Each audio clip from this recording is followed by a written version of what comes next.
अस्सलाम वालेकुम नाजरीन, शाहिद चौधरी ऑफिशियल के साथ मैं हूं आपका मेज़बान अब्दुल्ला तनवीर। नाजरीन, पहलगाम अटैक के बाद पाकिस्तान ने तो मुंह तोड़ जवाब दिया, बल्कि तमाचा मारा इंडिया के मुंह पे। और उसके बाद की मज़ीद क्या पेशरफ सामने आई थी, कुछ अहम पॉइंट्स थे जो कि मैं चाह रहा था कि मैं आपसे लाजमी शेयर करूँ। और सबसे पहले तो मैं ये बात करना चाहूँगा कि इंडियन अवाम की तरफ से क्या रद्द-ए-अमल पेश आया, इंडिया में क्या पेश आया, और उसके बाद जो दीगर दूसरे ममालिक में रह रहे हैं मुकाम पजीर हैं, बीजेपी के ख़ुसूसी तौर पे जो कारकुनान हैं, उनका क्या आगे से रद्द-ए-अमल सामने है। तो सबसे पहले तो मैं कहना चाहूँगा कि बड़ा अफसोस होता है हमें भी, इस तरह की जो चीज़ें होती हैं वो हम नहीं समझते कि लोगों को ज़ेब देती हैं। जिस तरीके से इंडिया में कुछ सर्च ऑपरेशन किए गए हैं, ख़ुसूसी तौर पे कश्मीर के जगह पर, जहाँ पे बजाय उन 4 अफराद को ढूंढने में, जो कि सरासर इंडियन आर्मी जो है, इंडियन इंटेलिजेंस जो है वो नाकाम रही है, लेकिन बजाय उनको ढूंढने के, उनको पकड़ने के, और मज़े की बात है अभी तक पता ही नहीं चल पाया जिनके खाके इन्होंने जारी किए हैं कि वो लोग कौन थे, कहाँ से आए थे और कहाँ पर गायब हो गए, क्या ज़मीन के अंदर चले गए या फिर आसमान निकल गया, कुछ भी अभी तक सामने नहीं ला पाए। और बाकायदा इस चीज़ के ऊपर तो इंडिया में खुद उसकी एजेंसी के हवाले से बड़ी जागरसाई की जा रही है, उनसे सवाल पूछे जा रहे हैं, बल्कि उनकी जो ऑडियंस है वो उनसे सवाल कर रही है कि भाई ये किधर गई ये सारी चीज़ें, ये जो अटैक करने वाले अटैकर्स थे ये कहाँ पे गए हैं। और ख़ुसूसी तौर पे उनके मीडिया में चीज़ें बहुत ज़्यादा चलाई जा रही हैं, लोग उनसे जानना चाह रहे हैं, उनसे पूछना चाह रहे हैं कि चीज़ें कहाँ पर गई हैं। और एक बार फिर से उनके जो रिटायर्ड मेजर्स हैं, जो रिटायर्ड कर्नल्स हैं, बजाय इस बात के ऊपर रहने के कि हम यहाँ पर फेल हो चुके हैं, बजाय इस बात को मानने के, तो एक बार फिर से पाकिस्तान के ऊपर वो इल्ज़ाम लगा देते हैं और उसके बाद कहती हैं कि पाकिस्तान ये है वो है, बूंद बूंद को तरसेगा, पाकिस्तान की जो जोग्राफियाई हदूद है वो ऐसे है, दिस डेट, न जाने पता नहीं क्या क्या अजीब इतनी तुकी बातें कर रही हैं, इतनी अनलॉजिक बातें कर रही हैं कि जिनको सुन के मैं खुद एक बार हंस पड़ा था और मुझे हंसी आ रही थी कि इस तरह के अफराद को भी इंडियन आर्मी में शामिल किया जाता है, जो कि एक बहुत बड़ा ओहदा होता है। कम अज़ कम यहाँ पे तो आपको एक मयार का ख्याल रखना पड़ता है ना। बहरहाल नाजरीन, लंदन में आपको पता है पिछले 2 दिन के अंदर ये वाक़या पेश आया कि पाकिस्तानी हाई कमीशन की जो इमारत थी उसके ऊपर इंडियंस की जानिब से पथराव किया गया। और ये मैं इंडियंस नहीं कहूँगा, बल्कि ये मैं कहना चाहूँगा कि जो बीजेपी के इश्तियाल अंगेज कारकुनान थे उनकी जानिब से पथराव किया गया। उसके बाद रंग फेंका गया, आपको पता जो उनके फ्लैग का एक रंग होता है, ऑरेंज टाइप या इस तरह का कोई कलर होता है, वो फेंका गया और शदीद नारेबाजी की गई थी इनके खिलाफ। और उसके बाद वो वहाँ से भाग जाते हैं और अभी तक वो पकड़े नहीं गए या फिर अरेस्ट हो जाएंगे। तो बहरहाल ये जो अपडेट है सामने आ जाएगी। और उसके बाद जो पाकिस्तानी फ्लैग था, मैंने आपको बताया कि ये बड़ा मतलब मुझे भी दुख हुआ था, वो किया गया। लेकिन मज़े की बात यह है कि जो वो करने वाले लोग थे वो खुद वहाँ के लोग, वहाँ के रिहायशी उन लोगों को बुरा भला कह रहे हैं और कह रहे हैं कि आपको इस तरह का काम नहीं करना चाहिए था। लेकिन जरी सी बात है, बीजेपी की जो ऑडियंस है वो किसी की नहीं सुनती, वो इश्तियाल में रहती है और वो हर बार उसका एक ही एजेंडा होता है कि जो मुसलमान है, चाहे वो इंडिया में हो, पाकिस्तान में, ये मुसलमान जो है हम हमेशा इनके खिलाफ रहे। जरी सी बात है, आपको भी पता है बिहार में अब इलेक्शन करीब हैं। पिछले चंद दिन पहले नरेंद्र मोदी जो इनके प्राइम मिनिस्टर थे, जो सफाक इंसान था, वो वहाँ पे जाता है, उसके बाद पाकिस्तान के खिलाफ बयानबाजी करता है, काफ़ी कुछ भूल जाता है, जिसके बाद उसको यकीन होता है कि मुझे अब वोट आएंगे। लेकिन ऐसा कुछ भी नहीं है। आपकी जो ऑडियंस है वो अब आपसे खुद सवाल करना चाह रही है कि ये वाक़या पेश कैसे आ गया, आपकी इंटेलिजेंस की नेगलिजेंसी की वजह से ये तमाम तर मामला जो हुए हैं वो पेश आए। उसके बाद नाजरीन, चाइना का बड़ा दो टोक मौक़िफ़ है, चाइना का बयान है कि अगर इंडिया पानी बंद भी कर देता है तो हम जो है वो पाकिस्तान को पानी देंगे। और एक बात जो इंडिया के हुक्मरानों के लिए लम्हा फ़िक्रिया, जो इंडिया के इस तरह की मीडिया के लिए लम्हा फ़िक्रिया, जो कि समझ रही थी कि हम पाकिस्तान पे सारा ब्लेम डाल देंगे, उसके बाद हम कट ऑफ हो जाएंगे, हमारी राह कट ऑफ हो जाएगी और जो भी चीज़ें हैं वो पाकिस्तान के खिलाफ होंगी, तमाम तर जो लोग होंगे उनका ध्यान भी पाकिस्तान के खिलाफ होगा, हमें पूछने वाला कोई नहीं होगा। तो ये बिल्कुल फॉल्स हो चुका है, क्योंकि चाइना की तरफ से उनको ये भी खदशात है कि जो तिब्बत का मुकाम है वहाँ पे अगर चाइना डैम बना देता है, और चाइना की जानिब से ये चीज़ें सामने आ रही हैं कि चाइना वहाँ पे डैम बनाएगा, तो जो इंडिया है इसको ये डर लग रहा है कि अगर वहाँ पे डैम बन जाएगा तो हमारे पास जो पानी है वो कहीं ये ना हो कि चाइना रोक ना ले। तो इस वक्त उनके जो लोग हैं, उनके जो सियासी रहनुमा हैं, उनके जो मिलिट्री के जो लोग हैं, वो इस चीज़ के ऊपर गौर फिक्र कर रहे हैं। वो आप देख लेना कि अपनी मुँह की पड़ी है। वो एक तरफ कह रहे थे कि हमने पाकिस्तान का पानी रोकना है, लेकिन दूसरी तरफ उनको चाइना से खतरा लग गया। और पानी रोकने के हवाले से अगर हम बात करें तो आपने देखा है जेलम में इन्होंने बिन बताए पानी खोल दिया था और पानी का एक बहुत बड़ा रेला यहाँ से निकला था इंडिया की जानिब से। तो सोचा इनके ज़हन में भी यही था, इनका भी यही सोचना था कि शायद पाकिस्तान में अब सैलाब आ जाएगा, पाकिस्तान इनको अपनी पड़ जाएगी। लेकिन अल्हम्दुलिल्लाह सुम्मा अल्हम्दुलिल्लाह खैर खैरियत से ये रेला गुजर गया।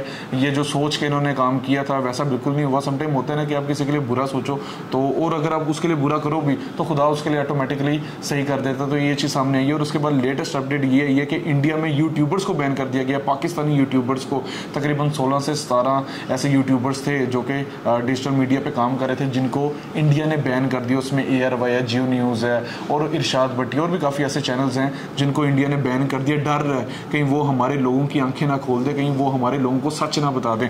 उसके बाद नाज़रीन मैं मेजर गौरव का एक बयान सुन रहा था, वो मैं आपको बता रहा था ना कि मुझे हैरत होती है ये इस तरह के लोगों को रख कैसे देते हैं। वो कहता है जी आपने सिर्फ दो बम मार रहे हैं, एक आपने जेलम डैम पे मारने और एक आपने गालबन मीलम डैम पे मारने, उसके बाद जो है पाकिस्तान वो हमारे पास है, हम इजी हो जाएंगे, हम रिलैक्स रहेंगे। लेकिन मेरे भाई मैं आपको एक बार फिर से कहूँगा ये बॉलीवुड की फिल्म्स नहीं है। यहाँ पे अक्षय कुमार हीरो आ जाएगा, अजय देवगन आ जाएगा, या फिर आपको जो दीगर हीरो होते हैं जो एक जहाज से दूसरे जहाज पे छलांग मार लेते हैं। तमिल फिल्म नहीं ये चल रही कि आप एक उंगली से पूरी पूरी जीप उठा लोगे। भाई ये रियलिटी है, और रियलिटी ये है, ये बल्कि पढ़ी लिखी बात है, दुनिया मानती है कि जो पाकिस्तानी लोग हैं ये नडर लोग हैं। और इंडिया में भी सिखों के अलावा इन लोगों में मतलब इतना दिलेरी नहीं है, ये लोग डरते हैं, घबराते हैं, बल्कि ये दुनिया कहती है कि मैं ये चीज़ भी मैं नहीं कह रहा। उसके बाद नाज़रीन न्यूयॉर्क टाइम ने एक अलार्मिंग सिचुएशन बताई है। उसने कहा है जी कि भारत पाकिस्तान पर हमले का जवाब ढूंढ रहा है, यानी भारत,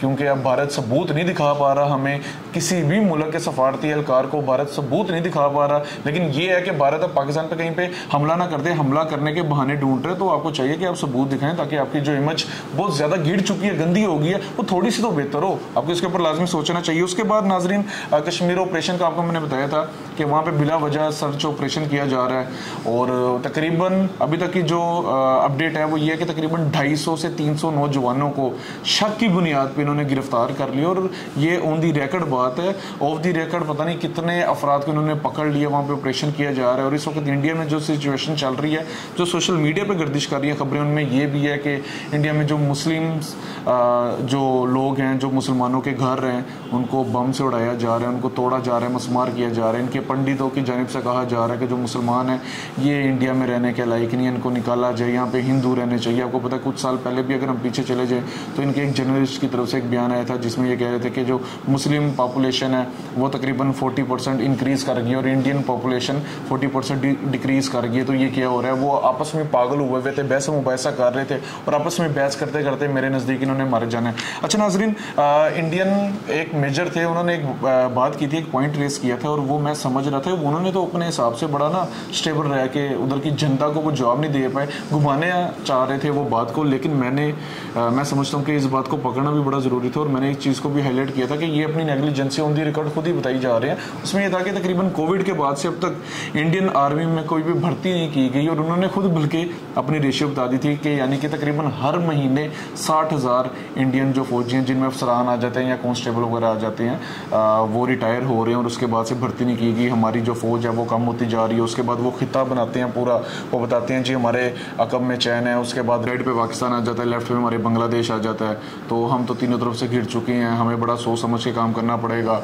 हमारी जो आधी से ज़्यादा फौज जो चाइनीज़ बॉर्डर पे लगी हुई है, हमें शायद वो भी इधर बुलानी पड़े। उसके बाद वो पाकिस्तान के वाले से कहते हैं कि पाकिस्तान ने 40% जो अपनी आर्मी है वो ड्यूरेंट लाइन पे लगाई हुई है। आपको पता होगा ड्यूरेंट लाइन जो अफगानिस्तान और पाकिस्तान के दरमियान की जो बाउंड्री लाइन है, और इस तरह की जीप बातें कर रहे थे। मेरी समझ से बाहर थे यार ये बंदा कर क्या रहा है। एक तो ये अपनी जो आर्मी है उसकी नेग्लिजेंसी खुद ही अपने मुंह से ये बकवास करके बता रहे हैं, और उसके बाद ये अपने वो आप कहते हैं ना कि वो ख्यालों की एक दुनिया होती है, ख्यालों में आप हीरो बने होते हैं, आप जो चाहे आप कर सकते हैं, वैसे इसने एक दुनिया बनाई हुई है। तो भाई रियलिटी में आओ, अपने ख्वाबों से अपने ख्यालों से निकलो। और रियलिटी ये है कि अगर चाइना वहाँ पे डैम बना देता है तिब्बत वाली साइड पे, तो भाई आपको लाले पड़ जाएंगे, और आपको सोचना चाहिए, और आप सोच भी रहे हैं, और आपकी जो काली करतूतें हैं वो ऑटोमेटिकली बेनकाब हो गई, क्योंकि आप इस वक्त तक स्टिल वो जो 4 लोग हैं उनका कोई भी प्रूफ नहीं दे सके। और आपकी बल्कि खुद के जो लोग हैं, खुद के जो मीडिया चैनल्स हैं, वो इस बात के ऊपर पॉइंट लाजमी रेज कर रहे हैं कि भाई वो जो 4 लोग थे वो किधर गए हैं, अब तक की क्या अपडेट है। और अभी भी यही है कि आप लोग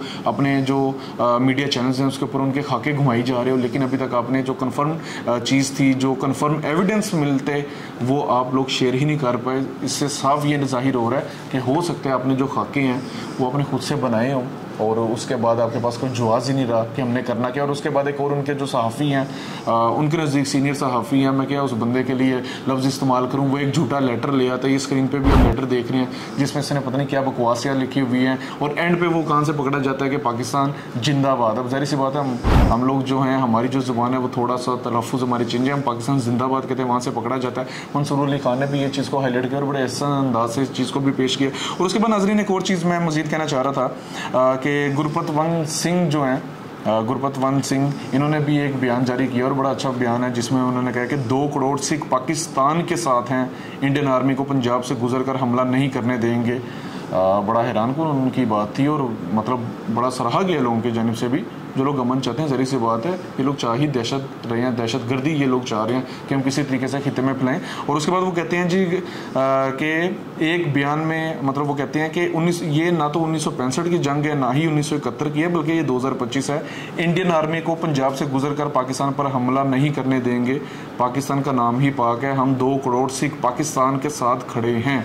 ये बात जो है ये भी मैं नहीं कह रहा, ये गुरपतवंत सिंह कह रहे हैं जो कि खालिस्तान तहरीक के बड़े सीनियर रहनुमा हैं। और आपको पता है खालिस्तान तरीके वाले से हम बात कर लें तो कनाडा में भी जो उनके सीनियर रहनुमा थे उनको भी मरवा दिया गया था, जिसके पीछे रा की शमूली नजर आई थी।